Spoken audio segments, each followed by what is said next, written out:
Hello viewers, welcome to Manjira's kitchen. నేను మీ మంజీరానండి. ఈరోజు నేను వీడియోలో చాలా సింపుల్ ఇంగ్రీడియంట్స్తో కర్రీ ఎలా ప్రిపేర్ చేసుకోవాలో చూపించబోతున్నాను. అదే ఎగ్ పురోటా అండి. దీనికోసం చాలా తక్కువ ఇంగ్రీడియంట్స్, అలాగే మనము ఎప్పుడైనా ఇంట్లో ఏమీ వెజిటేబుల్స్ లేవు, ఏ కర్రీ ప్రిపేర్ చేయాలా అని అనుకునే టైంలో దీన్ని చాలా ఈజీగా ప్రిపేర్ చేసుకోవచ్చు. దీనికోసం నేను ఇలాగా ఒక 3 ఆనియన్స్ కట్ చేసుకుని, అలాగే 3 చిల్లీస్, 4 ఎగ్స్ తీసుకున్నానండి. ఇప్పుడు మనము కర్రీ ప్రిపేర్ చేసుకోవడం కోసం స్టవ్ పైన ఇలా పాన్ పెట్టుకొని ఒక 3 టేబుల్ స్పూన్స్ ఆయిల్ వేసుకోవాలి. దీనికి ఆయిల్ కూడా ఎక్కువ పట్టదండి. ఇలా ఆయిల్ వేసుకున్న తర్వాత ఇది కొంచెం వేడెక్కిన తర్వాత మనము 3 మీడియం సైజు ఆనియన్స్ తీసుకొని ఇలాగ చిన్న ముక్కలుగా కట్ చేసుకోవాలి. ఇలా వీటిని కూడా ఆయిల్లో వేసేసుకొని కొంచెం ఒకసారి ఫ్రై చేసుకోవాలండి. ఈ కర్రీ ప్రిపేర్ చేసుకోవడం చాలా ఈజీ అండి. వంట రాని వాళ్ళు కూడా చేసుకోవచ్చు. చాలా టేస్ట్గా కూడా ఉంటుంది. ఇలా ఆనియన్ కొంచెం ఫ్రై అయిన తర్వాత నేను ఇందులో ఒక 3 చిల్లీస్ తీసుకొని ఇలాగ కట్ చేసుకొని వేసుకున్నాను. ఇవి కూడా కొంచెం వేగాలి. ఈ ఆనియన్ చిల్లీ కొంచెం బాగా మనం ఒక 5 మినిట్స్ పాటు మూత పెట్టుకొని దీన్ని బాగా మగ్గించుకోవాలండి. ఈ కర్రీ చేసుకోవడానికి ఆనియన్ మనకి బాగా కుక్ అవ్వాలండి. అంటే బాగా గోల్డెన్ బ్రౌన్ కలర్ వచ్చేదాకా కుక్ అవ్వాలి. ఆనియన్ కుక్ అవ్వడం ఒకటే మనకి ఇందులో టైం పడుతుంది. మెయిన్ ఇంగ్రీడియంట్ కూడా మనకి ఆనియనే అవుతుందండి. ఇవంతా కలర్ చేంజ్ అయ్యి బాగా కుక్ అయిన తర్వాత మనము ఇంకా ప్రాసెస్ అంతా కూడా తొందరగానే అయిపోతుంది.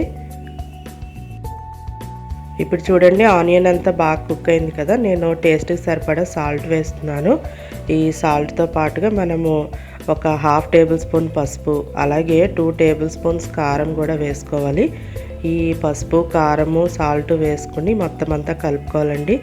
దీంట్లో మనము తీసుకున్న ఆనియన్, చిల్లీ, ఎగ్స్, అలాగే ఉప్పు, కారము, పసుపు అంతేనండి. దీంట్లో సింపుల్ ఇంగ్రీడియంట్స్, ఎక్కువ ఏమీ అవసరం ఉండదు. మనము ఒక్కోసారి ఇంట్లో ఏ వెజిటేబుల్స్ లేవు, అర్జెంటుగా కర్రీ ప్రిపేర్ చేయాలి అని అనుకునే టైంలో ఇలాంటి కర్రీ చేసుకుంటే చాలా బాగుంటుందండి.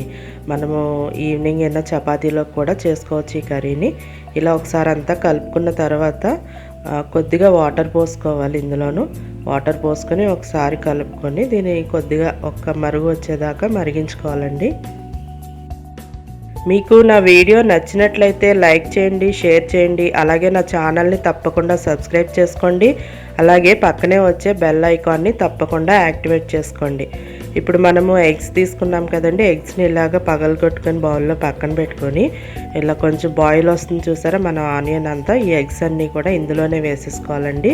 ఈ ఎగ్స్ వేసుకున్న తర్వాత మనము గరిటె పెట్టి కలపకూడదు. ఒక 3 to 4 మినిట్స్ వరకు మనము లిడ్తో క్లోజ్ చేసి దీన్ని ఇలాగే కుక్ అవనివ్వాలి. ఇలా ఒక 3 మినిట్స్ తర్వాత మనము లిడ్ తీసి చూస్తే చూడండి, ఎగ్ అంతా కూడా బాగా కుక్ అయ్యి మనకి కనిపిస్తుంది కదా. ఎగ్ కొంచెం ఎగ్ షేప్లో మనకి బాయిల్ అయ్యి కనిపిస్తుంది. ఇలా ఇప్పుడు మనం ఒకసారి గరిటెతోటి అంతా కూడా కలుపుకోవాలి. మీకు ఇలా ఎగ్ లాగే ఉండాలి అనుకుంటే ఇలా ఉంచేసుకోవచ్చు. లేదనుకుంటే మీరు గరిటెతోటి బ్రేక్ చేసుకుంటే చిన్న పీసెస్గా కూడా మనం కట్ చేసుకోవచ్చు. నేను చూపిస్తున్నాను చూసారా. ఇలా కావాలనుకుంటే కట్ చేసుకోవచ్చు, లేదంటే ఇలాగే కూడా ఉంచేయచ్చు. మనకి మధ్యలో ఇలా ఎగ్ పీసెస్ తగులుతూ చాలా బాగుంటుంది. దీన్ని ఇలా మళ్ళీ ఒక 2 మినిట్స్ పాటు కుక్ చేసుకుంటే అండి ఆయిల్ అంతా పైకి వచ్చి మన కర్రీ ప్రిపేర్ అయిపోతుంది. మనకి చాలా ఫాస్ట్గా రెడీ అయిపోతుంది కదండి కర్రీ. ఇంగ్రీడియంట్స్ సింపులే, అలాగే కర్రీ ప్రిపేర్ చేసుకోవడం కూడా చాలా సింపుల్ కదండి. ఇలా సరిపోతుంది. మనకి ఆయిల్ అంతా పైకి కనిపిస్తుంది కదా. ఇప్పుడు ఇంకా మనం స్టవ్ ఆఫ్ చేసేసుకొని దీన్ని డిష్ అవుట్ చేసేసుకుందాం.